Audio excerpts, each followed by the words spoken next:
Pagkatapos ng groundbreaking ni Pangulong Aquino para sa konstruksyon ng 14 na kilometrong kalsada, isa pang lugar ang binisita ng Pangulo para muling ipaalam sa mga tao rito na malapit na ang kasakatuparan ng pangako para sa kanilang lugar. Ang detalye, muli tayong babalitaan ni Elena Luna. Mula sa road project sa Barangay Cugon, dumiretso si Pangulong Aquino sa Dipolog Sports Complex sa Barangay Ulingan.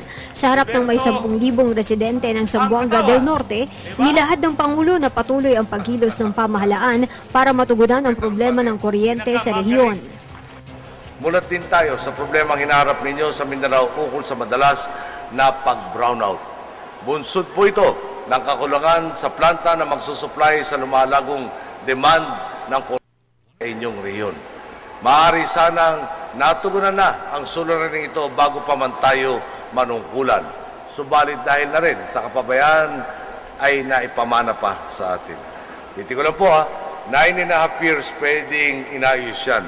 Ako po, palagi ko naman masasabi sa inyo, mga 5 years, malaki-laki nang naiayos natin dyan. At sa pagbaba natin, surplus na kayo sa kuryente. Tiniyak rin ng Pangulo ang tuloy-tuloy na mga proyektong pang-infrastruktura sa Zamboanga del Norte at mga katabi nitong lalawigan.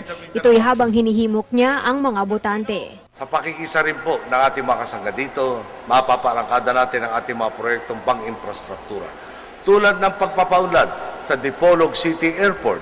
Oras na makumpleto ito bago tayo bumaba sa pwesto, tsak na dadagsa rito ang mga turista at maghahatid ng bagong mga oportunidad para sa mga dipolog nun.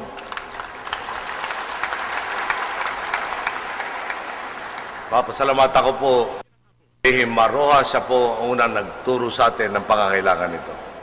Sa mga makakaasa kayong sa abot na ating makakaya, ihahatid natin ang mga serbisyong kapakipakinabang sa ating mga kababayan.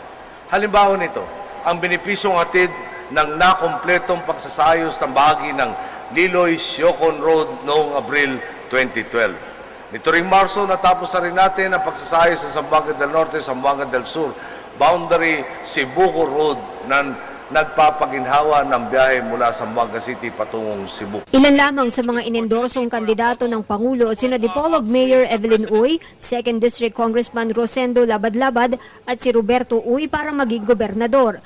Inendorso din ng Pangulo ang mga kandidatong senador ng Team Pinoy. Mula Dipolog City, dumiretso si Pangulong Aquino sa Baez City sa Negros Oriental para sa isa pang public meeting. Para sa Telebisyon ng Bayan, Elena Luna, Dipolog City.